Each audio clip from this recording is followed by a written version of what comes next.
திரும்பக்கூடியவர்கள் என்று கூறுவார். முதலிலே ஒன்றை சொல்கின்றான், இந்த உலக வாழ்வு சோதனைக்குட்பட்ட வாழ்வு. பல முறையிலே உங்களுக்கு சோதனை வந்தடையும். அப்படி சோதனை வரும் பொழுது நீங்கள் பொறுமையாக இருக்க வேண்டும். அப்படி பொறுமையாக இருக்கக்கூடிய பொறுமையாளர்களுக்கு நற்செய்தி உண்டு. மேலும் இந்த பொறுமையாளர்கள், இந்த நம்பிக்கையாளர்கள், இவர்களை ஒரு சோதனை, ஒரு பிரச்சனை, ஒரு முசீபத் அவர்களை பீடிக்கும் பொழுது அவர்கள் அல்லாஹ்வின் மீது கொண்ட நம்பிக்கையின் காரணமாக, ஈமானின் காரணமாக அவர்கள் இந்த வார்த்தையை மொழிவார்கள், காலு இன்னா லில்லாஹி வ இன்னா இலைஹி ராஜிஊன். அல்லாஹ் சுப்ஹானஹு வ தஆலா தெளிவா சொல்லிட்டான், இந்த உலக வாழ்வு நிச்சயமாக சோதனைக்கு உரியது. இப்ப இந்த உலக வாழ்விலே மனிதனுக்கு, நம் எல்லோருக்குமே துன்பம், வேதனை, சோதனை, கவலை, பிரச்சனை என்ற அம்சங்கள் இல்லாமல் நாம் வாழ்க்கையை கடந்து போகவே முடியாது. எல்லோருக்கும் ஒவ்வொரு காலகட்டத்திலும் இப்படிப்பட்ட பிரச்சனைகள் வந்து கொண்டேதான் இருக்கும்.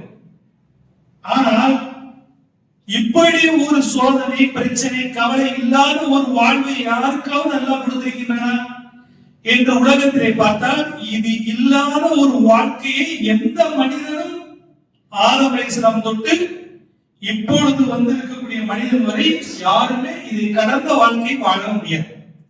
இதை நம்ம கவனமா உள்வாங்கிக்கணும். அடுத்து, அது இந்த சோதனையான வாழ்வு அல்லாஹ்வுக்கு மிகவும் விருப்பமானவர்கள் யார் இந்த உலகத்திலே?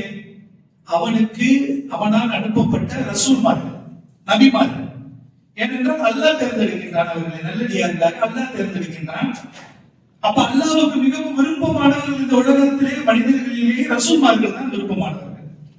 இந்த ரசூல்மார்கள், நபிமார்களும் சோதனை இல்லாத வாழ்க்கையை வாழவில்லை.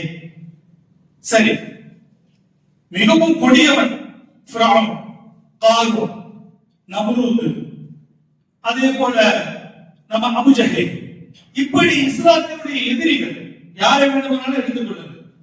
இப்படிப்பட்ட கெட்டவர்கள், கொடியவர்கள், தீயவர்கள், இவர்களுக்கு பிரச்சனை இல்லாத வாழ்க்கை இந்த உலகத்தில் இருக்கிறதா என்றால், இவர்களுக்கு பிரச்சனை உண்டு, கவலை உண்டு, துன்பம் உண்டு, துயரம் உண்டு, எல்லா விதமான சோதனைகளும் உண்டு. அப்ப அவர் இந்த ரசூலாக இருந்தாலும் சரி, அவர் காரூனாக இருந்தாலும் சரி, அவர் நபியாக இருந்தாலும் சரி, அவர் ஃபிரௌனாக இருந்தாலும் சரி, இந்த உலகத்துக்கு வந்து விட்டால் அவர்களுக்கு சோதனை வந்தே தீரும். அப்ப இந்த சோதனை இருக்கு பாத்தீங்களா? இந்த சோதனை குறித்து அல்லாஹ் இவ்வளவு தூரத்துக்கு சொல்றான். ஏன் நம்மளை தயார்படுத்துகின்றான்? ஏன் அல்லாஹ் தஆலா இவ்வளவு திட்டமாக இதற்கு பொறுமையாக இருக்கக்கூடியவர்களுக்கு நற்செய்தி உண்டு ஏன் சொல்லணும்? இவர்கள் என்ன சொல்லுவார்கள் சொல்லியே ஒரு அழகிய துவாவை நமக்கு சொல்றான். எவ்வளவு பெரிய தாற்பயம் அதுல இருக்குதுன்னா, இந்த உலகத்துல எது நடந்தாலும் சரி, நாங்களே அல்லாஹ்வுக்குரியவர்கள், நாங்கள் அல்லாஹ்விடம் திரும்பக்கூடியவர்கள். இந்த ரெண்டு வார்த்தை இருக்கிறதே, இந்த ரெண்டு வார்த்தையை ஒன்றா இணைத்து பார்த்தா நமக்கு இங்க என்ன பிரச்சனையா இருந்தாலும் நமக்கு அது லேசா தெரியும். ஏன்னா எனக்கு சொந்தமான வாழ்வு இது கிடையாது, எனக்கு கொடுக்கப்பட்ட வாழ்வு, எனக்கு அமானிதமாக கொடுக்கப்பட்ட வாழ்வு. நான் யாருக்கு சொந்தக்காரன்? நான் என்னை படைத்த ரப்புக்கு சொந்தக்காரன். என்னுடைய வாழ்வு, என்னுடைய உயிர், என்னுடைய உடல், என்னுடைய மொத்த வாழ்வு என்னுடைய ரப்புக்கு சொந்தமான. மேலும் நான் இந்த உலகத்திலேயே மண்ணோடு மண்ணாகி வைக்க போவேன் கிடையாது. நான் அந்த ரப்பிடம் திரும்பக்கூடியவன். ரெண்டு விஷயத்தை அல்லாஹ் சொல்லி இந்த வார்த்தையை அவர்கள் மொழிவார்கள் சொல்லி. அப்ப ஏன் இதை சொல்லணும்னா, சோதனைகள் தான் ஒரு மனிதனுடைய வாழ்க்கையிலே மிகப்பெரிய தாக்கத்தை ஏற்படுத்தக்கூடியது. ஒரு மரணம் அவனுடைய வாழ்வை புரட்டி போட்டு, ஒரு நஷ்டம் அவனுடைய வாழ்வை புரட்டி போட்டு, அவனுடைய மனிதனுடைய நிலையை தலைகீழா மாற்றி, அவன் சொல்லக்கூடிய அந்த பசி, பிணி, விவசாயத்துல விளைச்சல் குறைவு, வியாபாரத்துல நஷ்டம், உயிர் இழப்பு, இவைகள் எல்லாம் ஒரு மனிதனுடைய அன்றாட வாழ்க்கையிலே மிகப்பெரிய தாக்கத்தை ஏற்படுத்தக்கூடியது. எந்த அளவுக்கு தாக்கத்தை ஏற்படுத்தும் என்றால், அந்த மனிதன் இவ்வளவு நாள் வாழ்ந்த வாழ்க்கையை தலைகீழாக மாற்றிவிடும், புரட்டி போட்டு விடக்கூடிய அளவிற்கு தாக்கத்தை ஏற்படுத்தக்கூடிய சோதனைகள். அப்ப இந்த துன்பமும் சோதனையும் பசியும் தாகமும் எப்படி நம்மை தொடருமோ அப்படி தொடர்ந்து கொண்டேதான் இருக்கு. அப்ப இதை ஒரு நம்பிக்கையான முஸ்லிம் எவ்வாறு கையாளுவது? இதுதான் இன்னைக்கு உள்ள சப்ஜெக்ட். சோதனை வரும், துன்பம் வரும், துயரம் வரும், பிரச்சனை வரும். நான் ஒரு நம்பிக்கையாளனாக முஸ்லிமாக நான் இதை எவ்வாறு கையாள வேண்டும் என்ற விஷயத்தை நமக்கு குர்ஆன் கற்றுக் கொடுக்கின்றது. அல்லாஹ்வுடைய தூதர் ரசூலுல்லாஹி ஸல்லல்லாஹு அலைஹி வஸல்லம் வாழ்க்கை நமக்கு கற்றுக் கொடுக்கின்றது. இப்படி குர்ஆனுக்கு போவோம். குர்ஆனில் அல்லாஹ் சுப்ஹானஹு வ தஆலா 28வது அத்தியாயம் 7வது வசனம். இது ஒரு மிகப்பெரிய ஒரு ஆறுதலான ஒரு மனிதனுக்கு கொடுக்கக்கூடிய ஒரு வசனம்.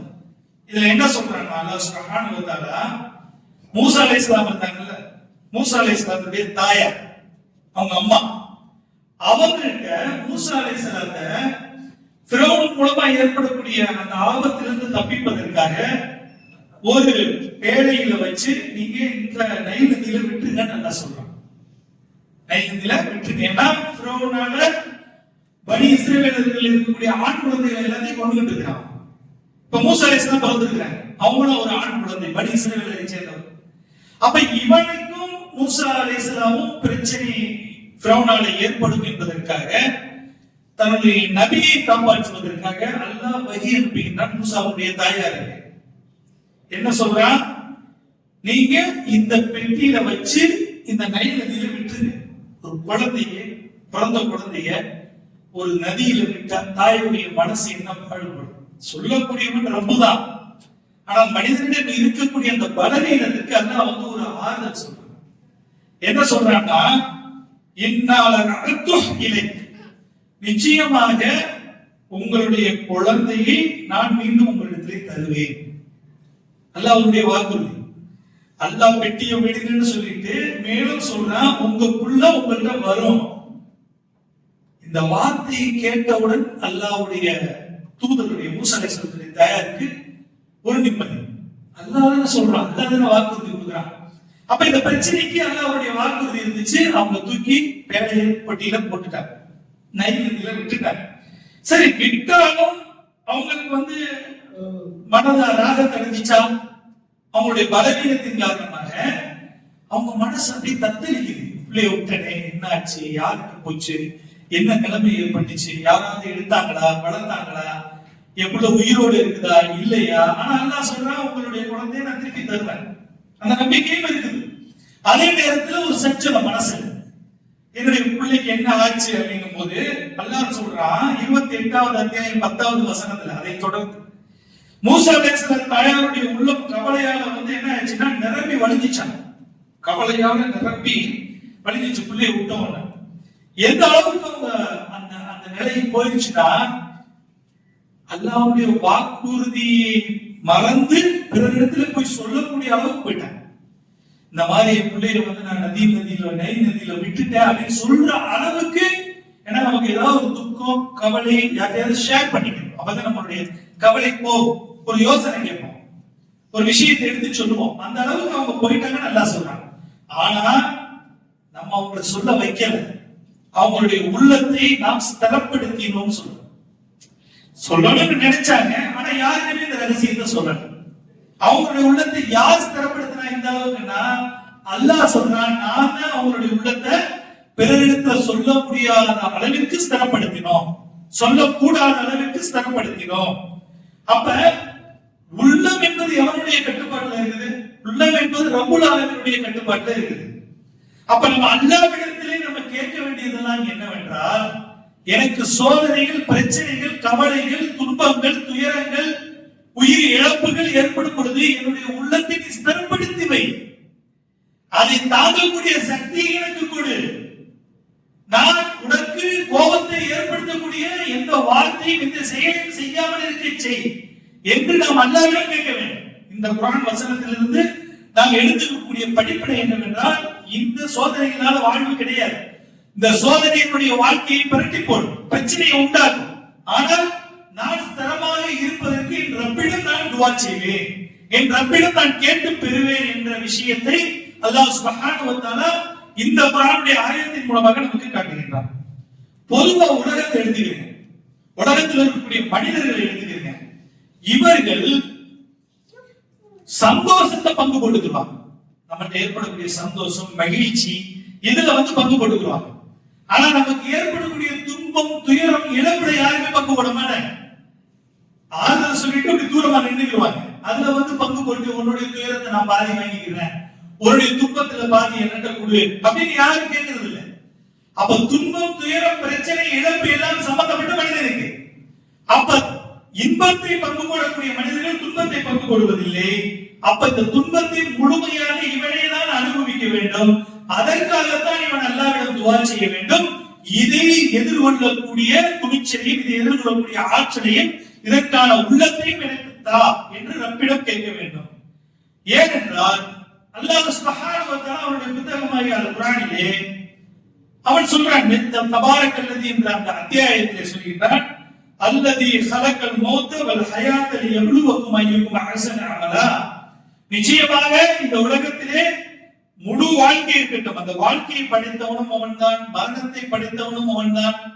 அவன் எத்தகையவன் என்றால், யார் மனிதன் மரணத்தையும் வாழ்வையும் படைத்தானோ அந்த இறைவன் எத்தகையவன் என்றால், அவன்தான் உங்கள் இரண்டிலும் நீங்கள் என்ன அமல் செய்கிறீர்கள் என்று உங்களை சோதிப்பதற்கு. இந்த வாழ்வை படைத்ததும் இந்த மரணத்தை படைத்ததும் இறைவன் எதற்கென்றால், வாழ்விலே நீ என்ன அமல் செய்கின்றாய், எப்படி நடந்து கொள்கின்றாய், மரணத்திலே நீ எவ்வாறு நடந்து கொள்கின்றாய் என்று உன்னை சோதிப்பதற்காகத்தான் இறைவன் மரணத்தையும் படைக்கின்றான், வாழ்வையும் படைக்கின்றான் அல்லாஹ் சொல்றான். அப்ப முழு வாழ்க்கையும் சோதனை என்று அல்லாஹ் கூறிய பிறகு இந்த சோதனை இல்லாத வாழ்வை எதிர்பார்ப்பது அல்லாஹ்வுடைய வார்த்தைக்கு நேர் எதிரான ஒரு நிலை. அப்ப சோதனை வரும். அந்த சோதனை எனக்கு உதாரணத்திற்கு என்னிடத்தில் இருக்கக்கூடிய பணம் பறிவும், பதவி பறிவு போகும், மனைவி போவார், சுகம் போகும், ஆரோக்கியம் போகும், சொத்து போகும், உயிர் இழப்புகள் ஏற்படும்.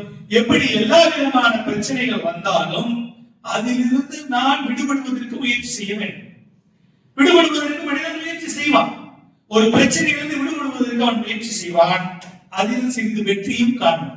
அவன் அந்த பிரச்சனையிலிருந்து வெளியில வந்துருவான். லாப நஷ்டத்திலிருந்து லாபத்துக்கு வந்துருவான். இழப்புல இருந்து திருப்பி கெயினுக்கு வந்துருவான். அல்லது உயிர் இழப்பை மறப்பான். இப்படி எல்லாமே நடக்கும். ஆனா அதோடு நின்றுமா வாழ்க்கை? எப்படி கடல் அலைகள் ஒன்றன் பின் ஒன்றாக அடித்துக் கொண்டே இருக்குமோ அதுபோல் இவனுக்கு அடுத்த பிரச்சனை வரும், அடுத்த துன்பம் வரும், அடுத்த சோதனை வரும். அப்ப வாழ்க்கை முழுவதும் இவன் சோதனையை எதிர்கொள்ள வேண்டும். அந்த சோதனையை அவன் தாங்க வேண்டும். அந்த சோதனையை அவன் வெற்றி பெற வேண்டும். பிறகு இன்னொரு சோதனையை அவன் எதிர்கொள்ள வேண்டும். இது எல்லா மனிதர்களுக்கும் தொடர்ச்சியாக அமையும். இதுல யாரும் விதிவிலக்கு கிடையாது. அப்ப நாம என்ன வச்சுக்கணும்? இந்த சோதனையை பொறுத்தவரை முதல் விதி என்ன தெரியுமா? ஃபர்ஸ்ட் விதி என்னன்னா, நல்லவர்களுக்கு சோதனை குறைவு என்று நினைக்கக்கூடிய தவறான எண்ணம். இந்த உலகத்திலே நல்லவனாக இருந்தால் அவனுக்கு சோதனை ஏற்படாது, துன்பம் ஏற்படாது, துயரம் ஏற்படாது, பிரச்சனைகள் ஏற்படாது, கவலைகள் ஏற்படாது என்று நாம் நினைக்கின்றோமே, அது மிக தவறான விஷயம். ஏனென்றால் உலகத்துல சோதனை எல்லாருக்கும் பொதுவாயிட்டாங்க. அது நல்லவனாக இருந்தாலும் சரி, கெட்டவனாக இருந்தாலும் சரி, நான் ஏற்கனவே சொன்ன மாதிரி அது ரசூலாக இருந்தாலும் சரி, ஃபிரௌனாக இருந்தாலும் சரி, சோதனை என்பது அல்லாஹ் என்ன நிர்ணயம் செய்தாலும் விதித்தாலும் அது வந்து சேரும். இப்பொழுது உலக விதிகளை அல்லாஹ் மாற்றுவதில்லை. உனக்கு ஒரு சோதனை என்று அல்லாஹ் விதித்து விட்டால் அந்த விதியின்படி உன்னுடைய வாழ்க்கையை நீ அடைந்தே தீர வேண்டும். எனக்கு இந்த நல்லவனாக இருக்கக்கூடிய தகுதியினால் நான் சோதனை இல்லாத வாழ்க்கையை நான் எதிர்பார்க்க கூடாது. இதற்கு பெரிய உதாரணம் அல்லாஹ்வுடைய தூதர், மிக குறிப்பாக ரசூலுல்லாஹி ஸல்லல்லாஹு அலைஹி வஸல்லம் அவர்கள் வாழ்க்கையிலே எவ்வளவு சோதனையை எதிர்கொண்டார்கள். பிறந்ததிலிருந்து சோதனை. பிறக்கும் பொழுது தந்தையை பார்த்ததில்லை. பிறந்த 6 மாதத்திலே தாயை இழந்து விடுகின்றார்கள். 6 வருடத்திலே.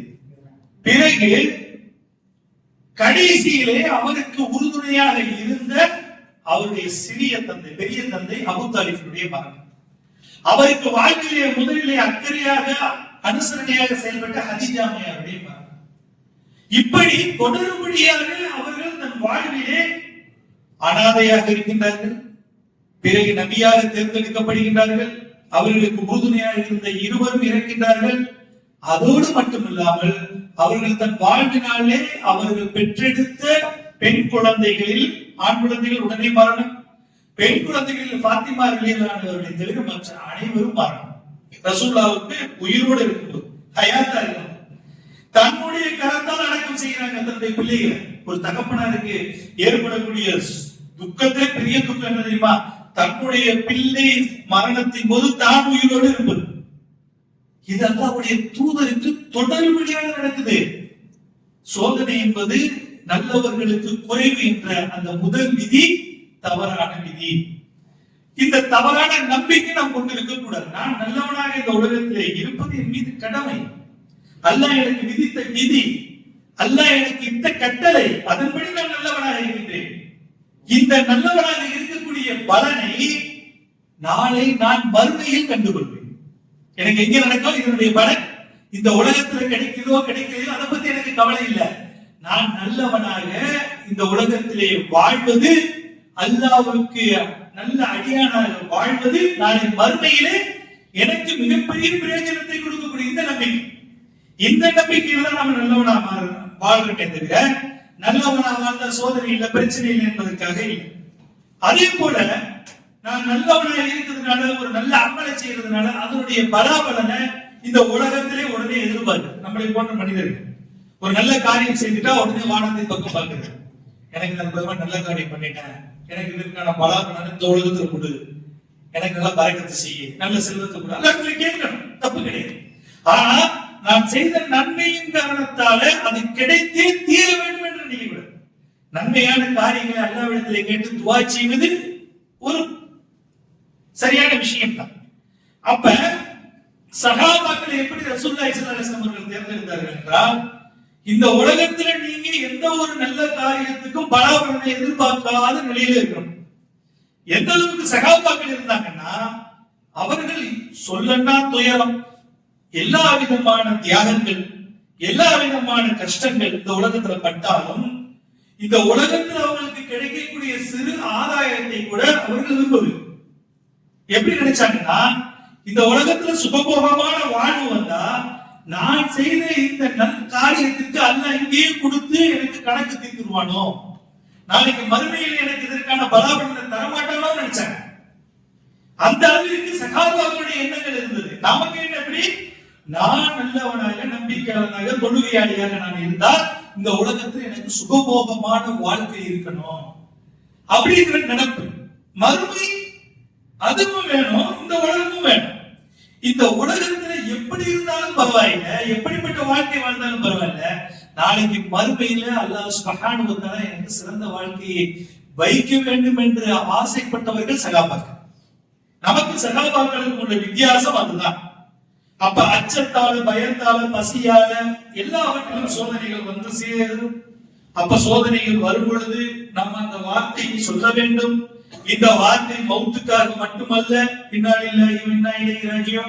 எல்லா பிரச்சனைகளிலும் மொழியக்கூடிய ஒரு வார்த்தை நம்பிக்கையோடு மொழிய வேண்டும். அதனுடைய அர்த்தத்தை உள்வாங்கி மொழிய வேண்டும். நாங்களே அல்லாஹ்வுக்குரியவர்கள், நாங்களே அல்லாஹ்விடம் திரும்பக்கூடியவர்கள் என்று சொல்லும் பொழுது எனக்கு என்ன பிரச்சனை ஏற்பட்டாலும் என் ரப்புல் ஆலமீன் விதித்த விதியின்படி நடக்கிறது. நானே அல்லாஹ்வுக்குரியவன், அப்ப அல்லாஹ் கொடுத்த சொத்து யாருக்குரியது? நானே அல்லாஹ்வுக்குரியவன், அல்லாஹ் கொடுத்த உயிர் யாருக்குரியது? நானே அல்லாஹ்வுக்குரியவன், அல்லாஹ் கொடுத்த விவசாயம் யாருக்குரியது? அல்லாஹ் கொடுத்த வியாபாரம் யாருக்குரியது? அப்ப எல்லாமே அல்லாஹ்வுக்குரியது. அல்லாஹ் கொடுத்தா எடுத்தா முடிஞ்சு போச்சு. கொடுத்தவனுக்கு எடுக்கக்கூடிய உரிமை இருக்குது. என்னிடம் சிறிது காலத்துக்கு அல்லாஹ் கொடுத்து வச்சிருக்கான், அமானிதம். அப்போ என்னுடைய முழு வாழ்க்கையும் அமானிதம் என்பதை விளங்கிக் கொள்ளக்கூடியவர்கள் தான் நல்ல அடியார்கள், அவர்கள் தான் நம்பிக்கையாளர்கள்.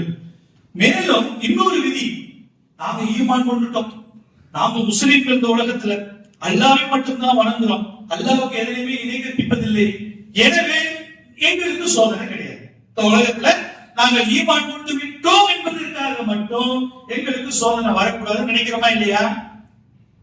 காஃபிருக்கு தான் வரணும், அல்லாஹ்வுக்கு இணை கற்பிக்கிறான், அல்லாஹ்வுக்கு எதிராக பாவங்கள் செய்யறான், அவனுக்கு சோதனை வந்தா அது லாஜிக். நான் அல்லாஹ்வுடைய அடிமை, நான் அல்லாஹ்வுடைய நல்லடியான், நான் அல்லாஹ்வை வணங்கக்கூடியவன், அல்லாஹ்வுக்கு நான் எதை இணை கற்பிக்கப்படாதவன், எனக்கு ஏன் வரணும்? அப்ப அல்லாஹ் சுப்ஹானஹு வ தஆலா அதையும் அவனுடைய புத்தகமாய் குர்ஆன்ல சொல்றான். இப்படி எல்லாம் மனிதன் நினைப்பான், அல்லாஹ்வுக்கு தெரியுமா இல்லையா?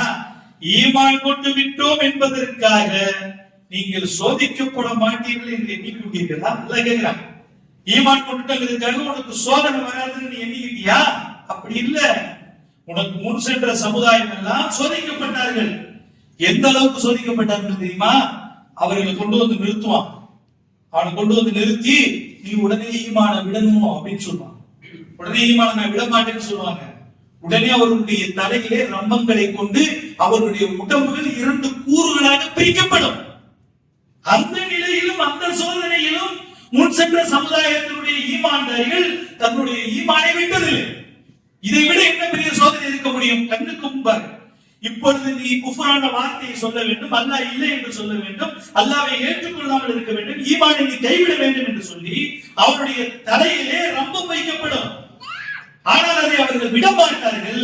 விடாததன் காரணமாக அவர்களுடைய உடம்புகள் 2 கூறாக பிரிக்கப்படும். அந்த அளவுக்கு சோதிக்கப்பட்டார்கள். அப்ப ஈமான் என்பது சோதனைக்கு அப்பாற்பட்ட விஷயம் கிடையாது, சோதனைக்கு உட்பட்ட விஷயம். ஈமான் கொண்டு விட்டாலே நீ மிகவும் திட்டமாக சோதிக்கப்படுவாய். உன்னுடைய விருப்பமான முறையிலே இந்த உலகத்திலே நீ வாழ்ந்து கொள்ளலாம். நல்லா சொல்றாங்க. உனக்கு 2 சாய்ஸ் இந்த உலகத்துல.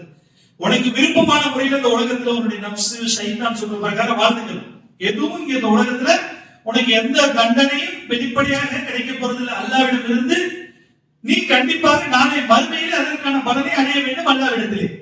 ஆனால் அல்லாஹ் கூறியபடி, ரசூல் கூறியபடி, குர்ஆனின் படி, ஹதீஸின் படி நீ வாழ்ந்தால் அந்த வாழ்க்கைக்கு உன்னுடைய பிரதிபலன் நாளை மறுமையிலே உண்டு.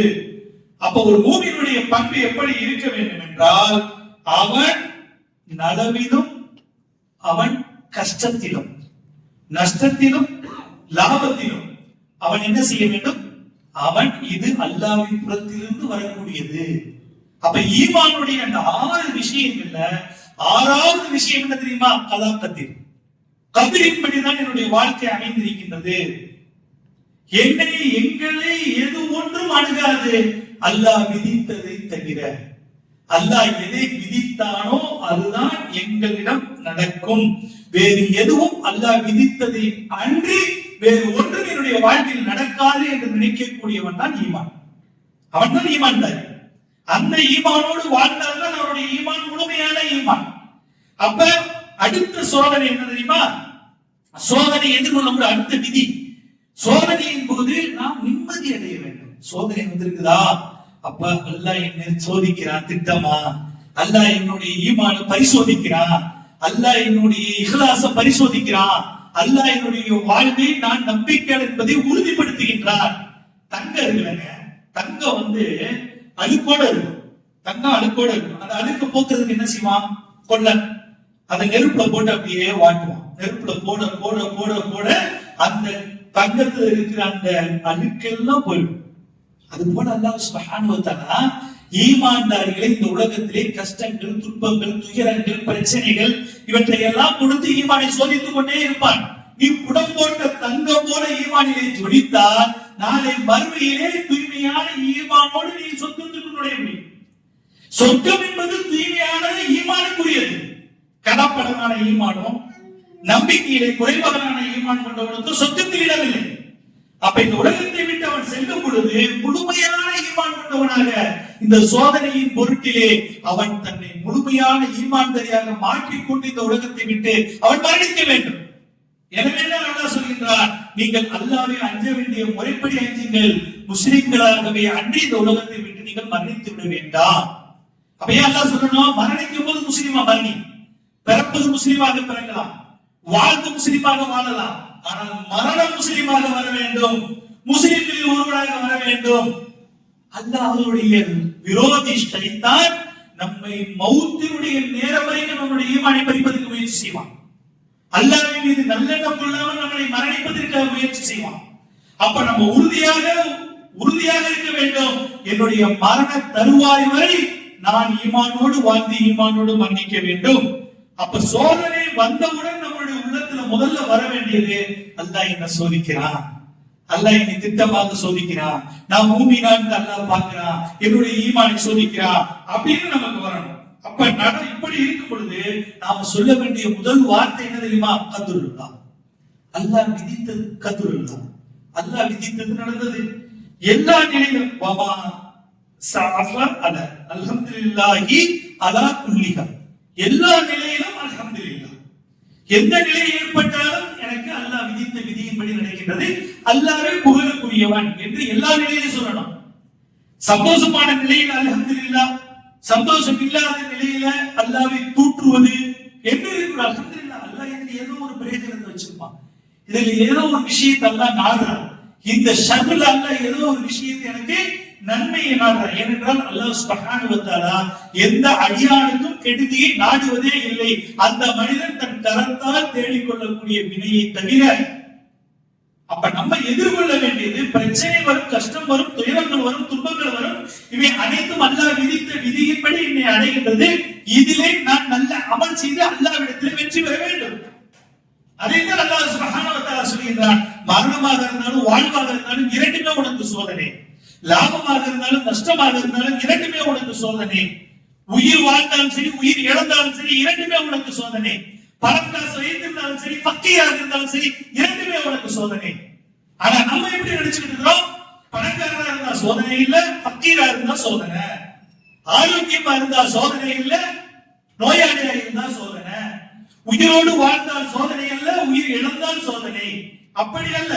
நிச்சயமாக அல்லாஹ் சுப்ஹானஹு வ தஆலாவுடைய தூதர் ரசூலுல்லாஹி ஸல்லல்லாஹு அலைஹி வஸல்லம் சொல்கிறார்கள், அஸ்ஸப்ரு இன்தனத்துல் ஊலா, நிச்சயமாக உங்களுடைய பொறுமை சோதனையினுடைய ஆரம்ப கட்டத்துல வரணும். ஒரு சோதனை நடக்கும் பொழுது ஆரம்பத்தில் அல்லாஹ்வுக்காக அந்த பொறுமையை மேற்கொள்ளணும். எல்லாத்தையும் புலம்பி, எல்லாத்தையும் பேசி, எல்லாத்தையும் முடிச்சு அப்புறம் கடைசியா அல்லாஹ் இருக்கிறான். இதெல்லாம் நம்மளுடைய வழக்கம். அல்லாஹ் இருக்கிறான், என்ன செய்யுது? அல்லாஹ் விதித்த விதிப்படி நடக்குது. எப்ப சொல்லணும்? அந்த சோதனை வரக்கூடிய ஆரம்ப கட்டத்துல சொல்லிடணும். ஆரம்ப கட்டத்துல அந்த சோதனையினுடைய ஆரம்ப கட்டத்துல உனக்கு சபர் வரணும். அல்லாஹ்வுடைய தூதர் ரசூலுல்லாஹி ஸல்லல்லாஹு அலைஹி வஸல்லம் அவர்கள் சொல்றாங்க, அல்லாஹ்வும் சொல்றான். மூமின்களுக்கு அல்லாஹ்வும் குர்ஆன்ல ஒரு மிகப்பெரிய அத்தியாயத்துல ஒரு மிகப்பெரிய வசனத்தின் மூலமாக நமக்கு ஆறுதல் சொல்றான். 3வது அத்தியாயம் 139வது வசனம் ஆல இம்ரானிலே, வலா தஹினு வலா தஹ்சனு வ அன்துமுல் அவ்லவுன இன் குன்தும் முஃமினூன். கவலைப்படாதீர்கள், வருத்தப்படாதீர்கள், தைரியத்தை இழந்து விடாதீர்கள். நீங்கள் மூமினாக இருக்கும் பட்சத்திலே, நீங்கள் ஈமான் கொண்டிருக்கக்கூடிய இந்த பட்சத்திலே நீங்கள் தான் அல்லாஹ்விடத்திலே மேலானவர்கள். நீங்கள் மூமினாக இருந்தால் நீங்கள் தான் அல்லாஹ்விடத்திலே மேலானவர்கள்.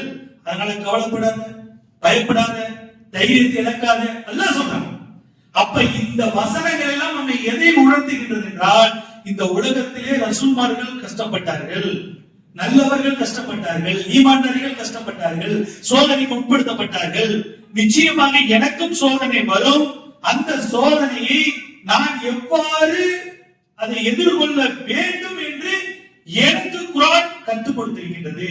அந்த அடிப்படையிலே நான் அதை எதிர்கொள்ள வேண்டும் என்று நாம் எதிர்கொள்ள வேண்டும் இன்ஷா அல்லாஹ். அப்ப என்ன பேசணுமோ, எதை கேட்டோமோ அதன்படி அமல் செய்வதற்கு அல்லாஹ் சுப்ஹானஹு வ தஆலா எனக்கு உங்களுக்கும் அருள் புரிவானாக. பாரக்கல்லாஹ் பாரக்கல்லாஹு லனா வ லக்கும் ஃபில் குர்ஆனில் அதீம் வ நஃபஅனா வ இய்யாக்கும் பில் கிதாபி வ திக்ரில் ஹகீம். இன்னஹு தஆலா ஜவ்வாதுன் கரீம் மலிக்குன் பர்ருன் ரഊஃபுன் ரஹீம் வ ரப்புன் ஹலீம்.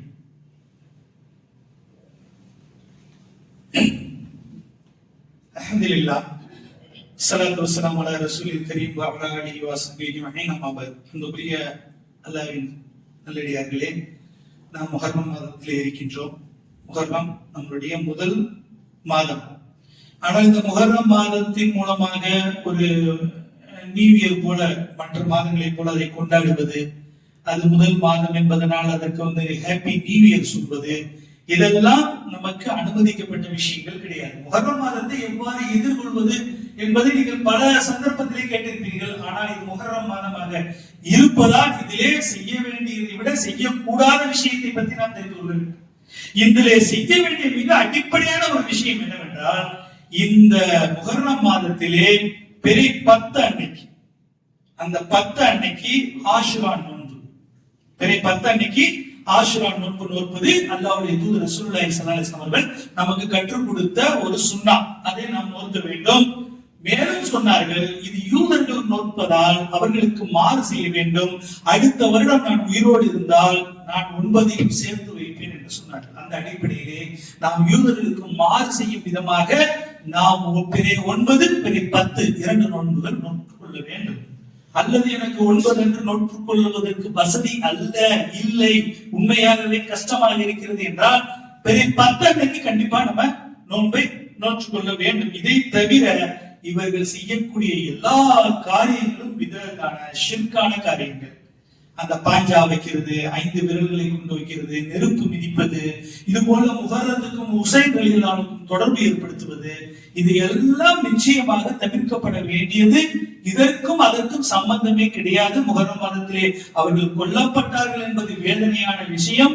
அதற்கும் நோன்புக்கும் சம்பந்தம் இல்லை, அதற்கும் துக்கத்துக்கும் சம்பந்தம் இல்லை, அதற்கும் மார்பிலே அடித்துக் கொள்வதற்கு சம்பந்தம் இல்லை. யார் நம்மை சார்ந்தவன் இல்லை என்றார் அல்லாஹ்வுடைய தூதர் சொன்னார்கள், எவன் தன்னுடைய முகத்திலே அடைந்து கொள்வானோ, எவன் தன் மார்பிலே அடித்துக் கொள்வானோ, எவன் சட்டையை கிழித்துக் கொள்வானோ, இவன் நம்மை சார்ந்தவன் அல்ல என்று ரசூலுல்லாஹி ஸல்லல்லாஹு அலைஹி வஸல்லம் சொன்னதற்கு ஏற்ப நாம் இந்த செய்யக்கூடிய இந்த விதஅத்துகளை எல்லாம் விட்டு விலகி அல்லாஹ்வுடைய தூதர் நமக்கு கற்றுக் கொடுத்த முஹர்ரம் மாதத்தினுடைய அந்த அமலை செய்து அல்லாஹ்விடத்திலே சென்ற வருடம் செய்த பாவத்திற்கு பரிகாரமாக இந்த நோன்பை நாம் ஆக்கிக் கொள்ள வேண்டும். அந்த அடிப்படையிலே தான் நாம் இந்த விஷயத்தை செய்ய வேண்டுமே தவிர ஹுசைன் ரலியல்லாஹு அவர்களுக்கும் இந்த முஹர்ரம் மாதத்திலே செய்யக்கூடிய எந்த அமலுக்கும் சம்பந்தம் இல்லை என்பதை மீண்டும் மீண்டும் நாம் தெரிந்து கொள்ள வேண்டும். நம்மை சார்ந்த நண்பர்கள் அப்படி ஏதாவது தவறுகள் செய்தால் நம்முடைய முஸ்லிம் சகோதரிடம் அதை சொல்ல வேண்டும். இப்படி செய்வது, இப்படி துக்கம் கொண்டாடுவது இஸ்லாத்திலே அனுமதிக்கப்பட்டது அல்ல. உன்னுடைய வீட்டிலே ஒரு மரணம் ஏற்பட்டாலும் உனக்கு அனுமதிக்கப்பட்ட காலம் 3 நாட்களே தவிர அதற்கு மேல் அதிகம் அல்ல. 1400 வருடங்களாக ஹுசைன் ரலியல்லாஹுவுக்கு நாங்கள் துக்கம் அனுபவிக்கின்றோம் என்று சொல்லிக் கொண்டு இவர்கள் செய்யக்கூடிய அனைத்து காரியங்களும் அல்லாஹ்வை கோபப்படுத்தக்கூடிய வார்த்தைகள், கோபப்படுத்தக்கூடிய காரியங்கள். இதிலிருந்து விலகி இருக்க அல்லாஹ் சுப்ஹானஹு வ தஆலா பேசியதையும் கேட்டவங்களையும் ஆக்கி அருள வேண்டும். இன்னல்லாஹ் யஅமுரு பில் அத்லி வல் இஹ்சானி வ ஈதாஇ தில் குர்பா வ யன்ஹா அனில் ஃபஹ்ஷாஇ வல் முன்கர் வல் பகி யஇதுக்கும் லஅல்லக்கும் ததக்கரும் உதுகுருல்லாஹ் யதுகுருக்கும் அது யஸ்தஜிபுலக்கும் வ லதிக்ருல்லாஹி அல்லாஹு அக்பர் வ மா அலைனா இல்லல் பலாகுல் முபீன் வ அகீமுஸ் ஸலாத்.